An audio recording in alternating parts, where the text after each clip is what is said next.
최고이신 그분께 모든 짐을. 시편 55편 22절. 내 짐을 여호와께 맡기라. 그가 너를 붙드시고 의인의 요동함을 영원히 허락하지 아니하시리로다. 우리 인생의 문제와 신앙의 문제는 짐이 아닙니다. 나 혼자 해결하려 할 때 짐이 됩니다. 우리가 쓰러지는 것은 짐 때문이 아니라 그 짐을 맡기지 못하기 때문입니다. 신자와 불신자의 차이가 무엇인가요? 예수 믿는 사람들에게도 불신자가 겪는 똑같은 문제와 역경들이 찾아옵니다. 그러나 성도들에게는 무거운 짐을 맡길 곳이 있습니다. 우리에게 필요한 지혜는 져야 할 짐과 맡겨야 할 짐을 구별하는 것입니다. 하나님이 우리에게 의도적으로 주시는 짐들이 있습니다. 다시 주님께 맡기는 훈련을 하게 하려고 지우신 짐들입니다. 그런데 주님의 의도와 달리 우리는 그 짐을 지려고 합니다. 하나님이 의도하지 않으신 각종 의무와 책임감에서 벗어나십시오. 우리가 할 일은 주님께 맡기는 것뿐입니다. 불확실성만큼 무거운 짐이 없습니다. 아무것도 보이지 않고 아무것도 잡히지 않을 때 우리는 불안을 느낍니다. 영적인 삶은 불확실성 속에서도 확신을 누리는 것입니다. 하나님을 확실히 믿을 때 불확실한 우리 인생과 무거운 짐을 주께 넘길 수 있습니다. 수고하고 무거운 짐진 자들아, 다 내게로 오라. 내가 너희를 쉬게 하리라.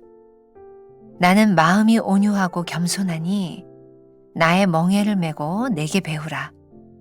그리하면 너희 마음이 쉼을 얻으리니 이는 내 멍에는 쉽고 내 짐은 가벼움이라. 나는 주님께 짐을 맡기고 있습니까?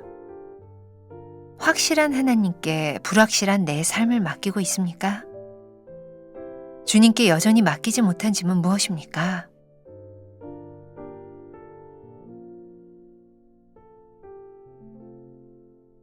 오늘은 4월 27일입니다. 말씀의 제목, 최고이신 그분께 모든 짐을.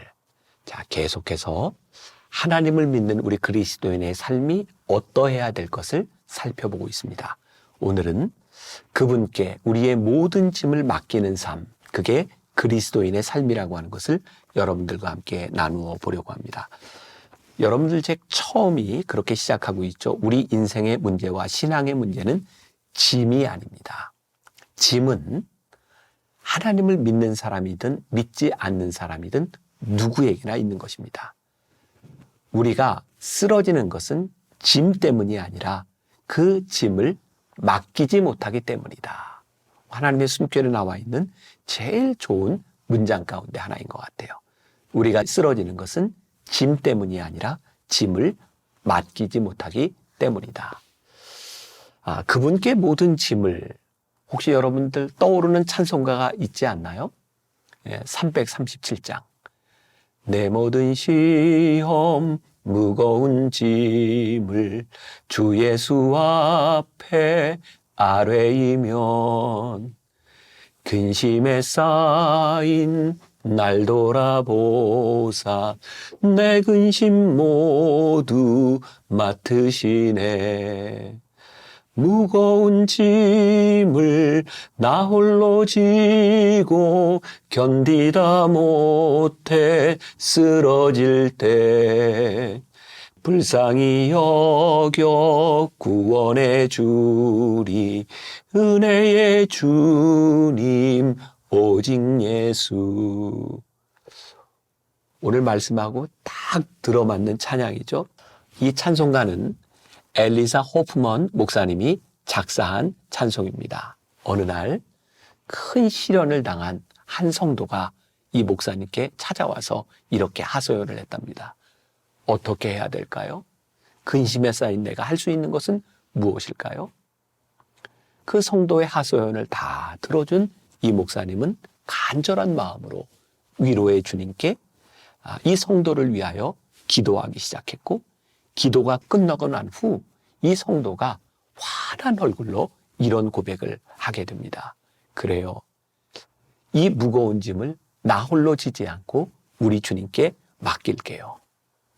성도가 돌아가고 난 후 갑자기 영감이 떠오른 호프먼 목사님은 펜을 들어서 찬송시를 작시하기 시작합니다. 그게 바로 337장이에요. 내 모든 시험 무거운 짐을 주 예수 앞에 아뢰이면 근심에 쌓인 날 돌아보사 내 근심 모두 맡으시네. 오늘 이 말씀 가운데 우리 그리스도인의 삶의 중요한 표징 가운데 하나가 무엇이냐면 우리의 무거운 짐을 그분께 맡기는 거예요. 지난 주간 저는 저희 교회 출신 목사님을 한 분 만나게 되었어요.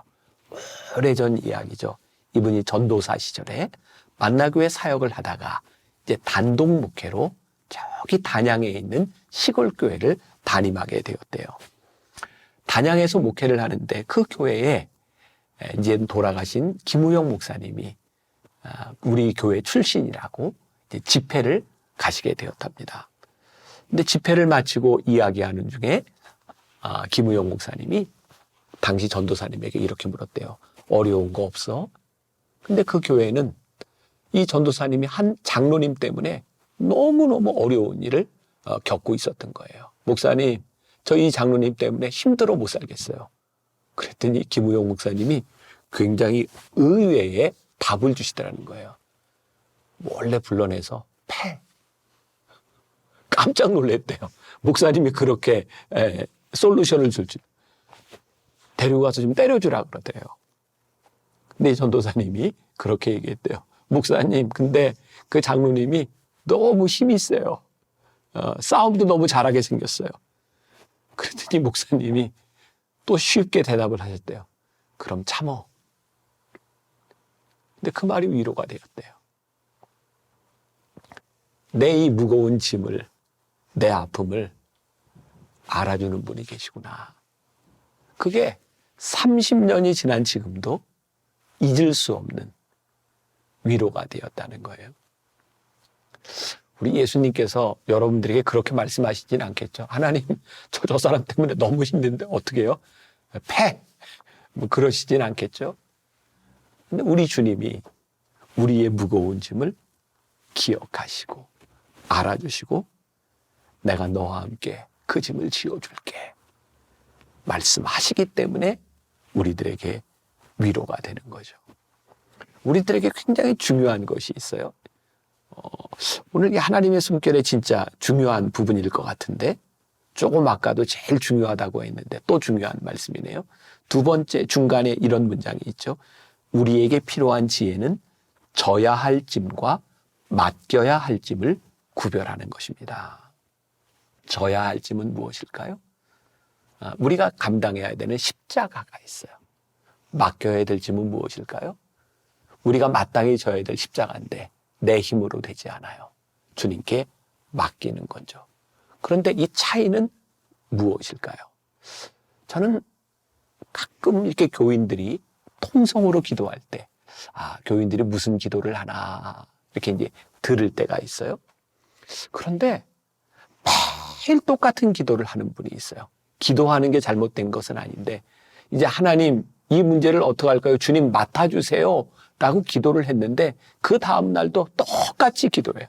사실은 맡긴 게 아니에요. 주님께 맡아달라고 기도하고 갈 때는 그 짐을 또 지고 가요. 늘 곤고해요. 하나님, 제 인생의 문제 주님께 맡겨드립니다. 그러면 그 문제는 주님께 맡기라는 거예요. 그런데 우리들이 져야 하는 짐, 우리들이 끊임없이 또 기도해야 되는 게 있죠. 하나님, 제 인생의 제 성질, 하나님, 제가 가지고 있는 이 문제, 변하지 않는 제 욕망, 이것은 우리들이 끝까지 짐을 지면서 매일 하나님께 간구해야 되는 거예요. 하나님 도와주시지 않으면 제가 이 짐을 질 수 없으니 하나님 나를 주장해 주세요. 평생에 우리들이 이 우리들이 가지고 있는 단점, 우리들의 부족함, 이 짐을 내가 지고 가며 하나님께 늘 간구해야 되는 우리의 짐도 있어요. 그러나 하나님 앞에 딱 맡겼으면 이건 하나님 대신 이 짐을 져 주실 줄 믿습니다. 그리고 하나님께 맡겨야 되는 짐이 있는 것이죠. 오스왈드 챔버스는 주님은 나의 최고봉에서 최고이신 분께 우리의 짐을 맡기라 그러면서 이런 이야기를 하고 있어요. 제가 조금 읽어드릴게요. 우리는 옳은 짐과 그렇지 않은 짐을 구별할 줄 알아야 합니다. 결코 의심이나 죄의 짐을 져서는 안 됩니다. 그러나 하나님께서 의도적으로 우리에게 지게 하시는 짐들이 있습니다. 이러한 경우 주님은 그 짐을 옮길 의도가 없으십니다. 이때 주님은 우리가 그 짐을 다시 주님께 맡기기를 원하십니다. 만일 우리가 하나님을 위해 일하면서 주님과의 관계가 끊어진다면 그 책임감은 감당할 수 없을 정도로 무거울 것입니다. 그러나 만일 우리가 주님께서 우리에게 지우신 짐을 다시 주님께 맡기면 주님은 우리의 역사를 드러내시면서 우리의 책임감을 제거해 주십니다. 우리가 이런 걸 이렇게 패러독스라고 하죠. 이게 도대체 잘 맞지 않는 것 같은데 우리들에게 짐을 지지 말라고 말씀하시면서 그 짐을 주님께 맡기라고 말씀하시면서 우리가 져야 될 짐도 있다고 말씀하세요. 근데 그 짐이 분명한데 그것을 또 주님께 맡기라고 말씀하세요. 그러면 그 짐을 우리들이 질 수 있다고 또 말씀해 주세요. 우리들은 죄의 짐을 지고 가는 사람이 아니라 죄의 짐은 주님께 맡기지만 우리 사역의 짐, 우리들이 져야 하는 짐들. 그런데 그 짐을 혼자 지지 말고 주님께 또 맡겨보라 그러세요. 그러면 주님께서 그 짐을 우리들에게 지게 해 주시리라고 말씀하고 있어요. 여러분들 하나님의 숨결 마지막에 보니까 이렇게 되어 있죠. 불확실성만큼 무거운 짐은 없습니다. 또 가만히 생각해 보니까 우리들에게 무거운 짐 중에 하나가 우리들의 인생을 우리들이 알 수 없다는 거예요. 오래전 기억인데 제가 버지니아 만나교회 집회를 인도하러 가서 낮에 제가 혼자 운동을 해야 되겠다 생각해서 큰 공원을 혼자 걸은 적이 있어요.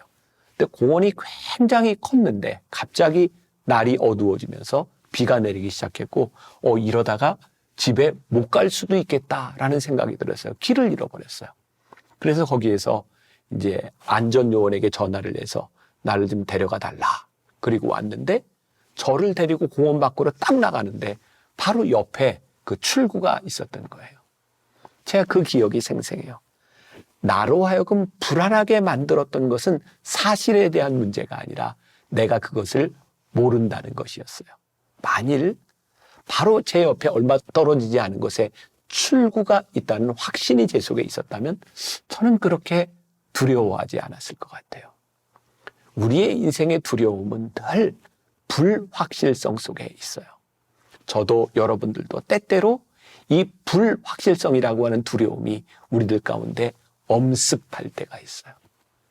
그때 우리는 그렇게 기도해야죠. 하나님, 내가 나를 아는 것보다 하나님 나를 더 잘 아시지요.